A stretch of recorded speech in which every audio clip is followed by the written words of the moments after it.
For nearly 13 hours, Bryce Laspisa sat alone in his car. He wasn't hiding. He wasn't lost. He wasn't unreachable. He spoke to his parents multiple times. Police officers checked on him and cleared him to leave. His car was working. Help was available. And yet, Bryce never came home.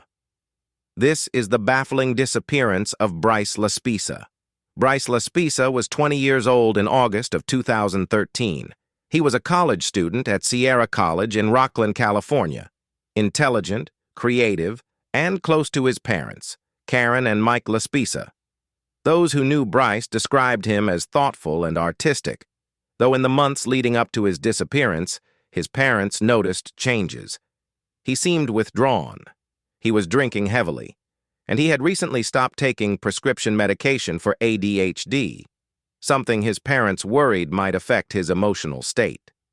Still, Bryce had plans. He was supposed to drive home to Laguna Niguel to visit his family, but he never made it. On August 27th, Bryce left his college apartment in his 2003 Toyota Highlander and began the roughly 7-hour drive south. But instead of heading home, Bryce stopped and stayed stopped. At around 9 p.m., Bryce pulled into a roadside area near Castaic Lake, just off Interstate 5. Hours passed. He didn't move. Sometime later, his parents began receiving calls from him. Bryce told them he was tired, that he just needed to rest, that he would leave soon. But soon never came. By the early morning hours, Bryce was still sitting in the same spot. Concerned, his parents contacted roadside assistance. A technician arrived and spoke with Bryce face-to-face. The car was fine. Bryce appeared calm.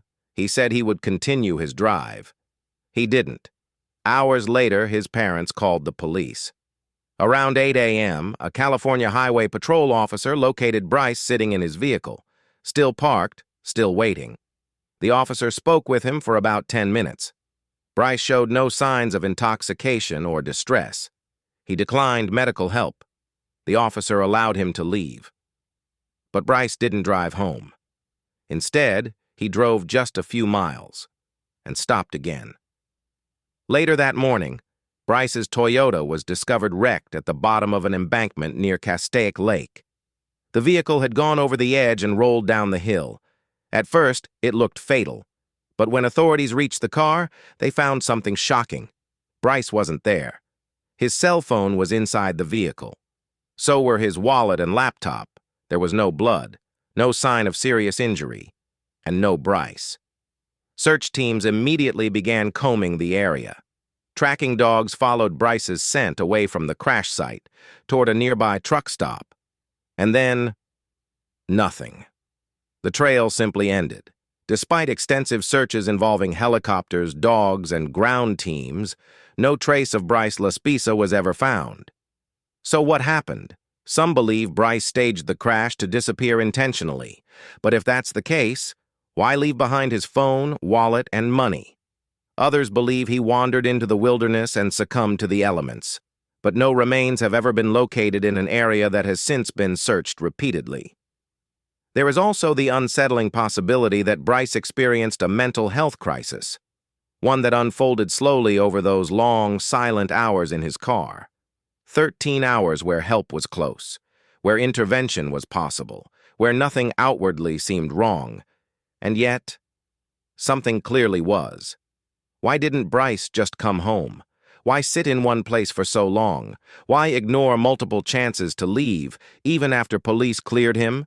And perhaps the most haunting question of all, what happened in Bryce Laspisa's mind during those 13 hours? More than a decade later, Bryce Laspisa remains missing. No confirmed sightings, no answers, only questions suspended in time. Somewhere between night and morning, between waiting and leaving, Bryce vanished, and his case remains one of the most baffling disappearances in modern true crime. If you're drawn to unresolved cases like this one, consider subscribing to Midnight Case Files Investigates. It helps these stories reach more people and keeps the search for answers alive. Because some stories don't end, they wait.